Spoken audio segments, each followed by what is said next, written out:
सानाम को जोहार और तेहना नोआ ब्लॉग वीडियो ते सानाम पेड़ा हर को सगुन दारामेद का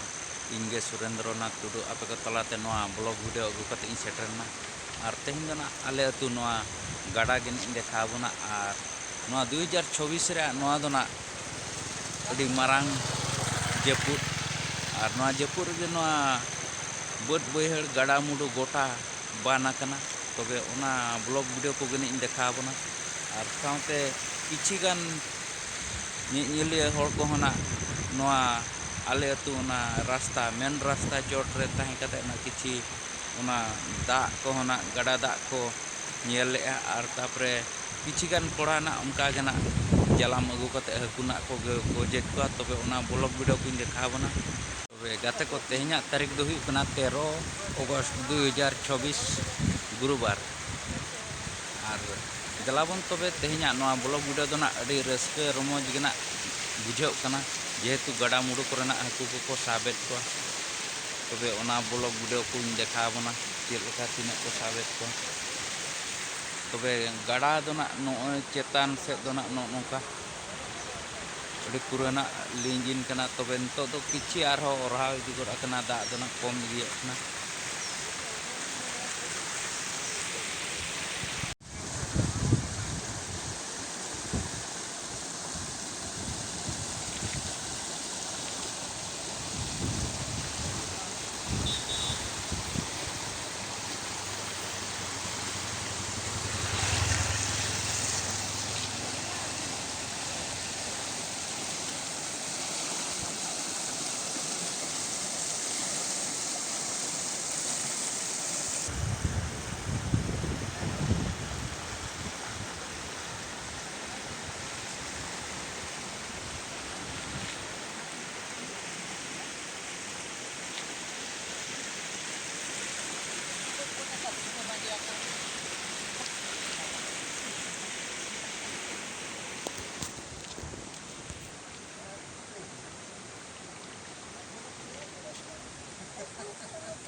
नोते रे जहाना बुझेले कना जहा को दो ना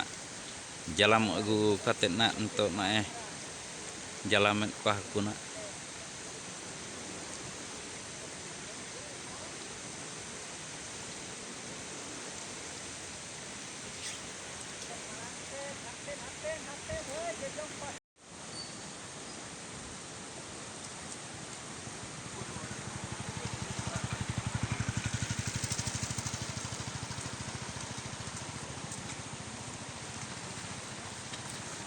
Rayang celak kampung.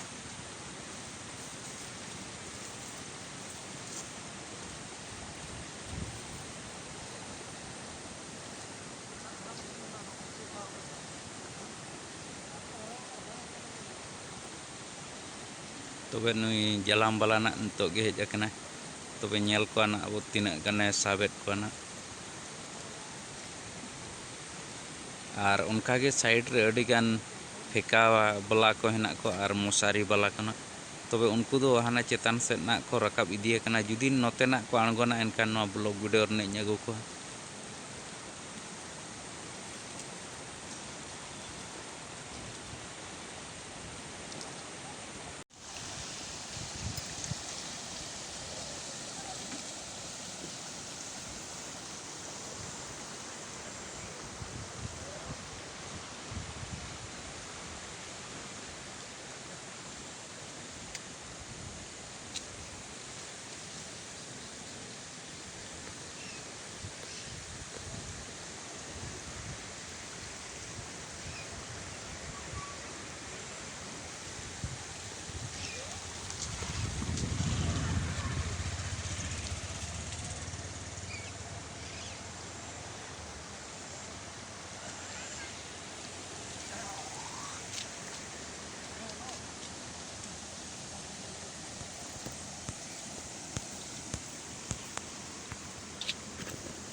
ᱚᱱᱠᱟᱱᱟᱜ ᱯᱨᱚᱵᱞᱮᱢ ᱫᱮᱠᱷᱟᱣ ᱧᱚᱜᱮᱫ ᱜᱮᱭᱟ